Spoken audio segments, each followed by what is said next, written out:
Imagine what the Gold Coast will look like in 50 years with a much larger population, no doubt more high-rises and new technology. Seems a long way off, but experts will come together this weekend to share ideas and plans for the city's future.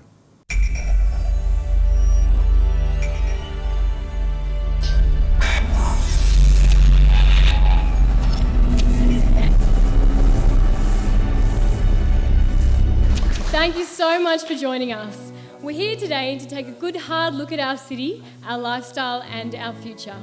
In 2063, it's projected the number of hot days will double, overall rainfall will drop by 10%, and we'll have more intense weather events with longer droughts and stronger storms. Around 100 people are expected to get involved in the Gold Coast Project Symposium at the Rabbit+Cocoon Cultural Precinct in Miami. Today is about tabling some of the critical issues we think are really important and necessary to discuss about our city looking forward in the next 50 years.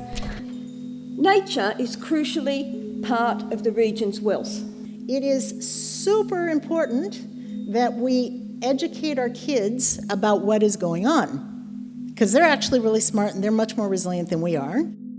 Our province has a long history of reclaiming land and carving out new waterways to suit its residential needs. So it comes as no surprise that we would eventually be the birthplace of a new concept in urban living.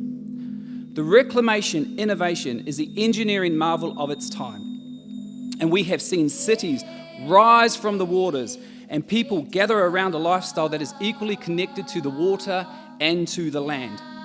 When you're passionate about the coast and you work in the field, it's really hard to, decide, how you can work within the boundaries but still kind of push it at the same time.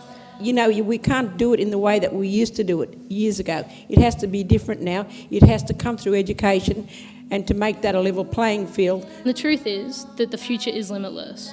And those that say that's unrealistic, it's just showing us who we should and shouldn't work with. It's so important that the people who are about to come up are going to share their stories, and we continue talking about the way that these policies are put together and how they affect real lives. Despite its reputation as a high-rise city by the sea and the widespread representation of that as anti-nature, in fact we need to notice that the Gold Coast trades on nature. Nature is what is consumed most, from the balconies and plate glass expanses and roof pools of high-rises, as well as on its beaches and waterways, in its national parks and along its mountain walking trails. Well, if Africa's got 8 steps to climate-proof themselves, surely it's got to be a little bit easier on the Gold Coast. So that we can come back better, stronger, and that's what resilience is all about. And those cultures have, just the same as the rest of the world, the right to evolve and change as time changes and as technologies change.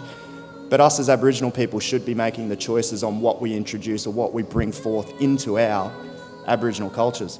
It's really inspiring to have this many people in a space just paying attention to the possibilities and potentials of our future. Imagine what the Gold Coast will look like in 50 years with a much larger population, no doubt more high-rises and new technology. In the late 50s, the Gold Coast made international history as one of the first cities in the world to foreclose on its local government obligations and was sold as a massive holding to a Chinese resource company. Jolie's children and grandchildren now enjoy working in the solar, wind and compost farms that feed the new Lingxi microclimate, and the community is thriving under the new scheme.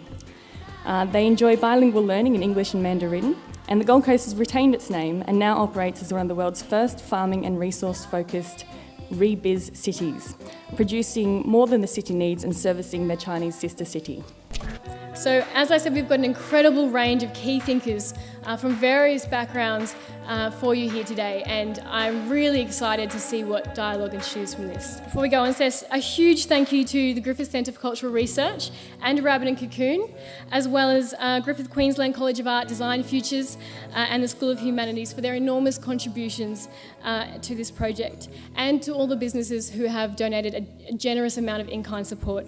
Without them, this would not happen. We're hoping to impact, and we're hoping to make change, and that is the aim of this, absolutely.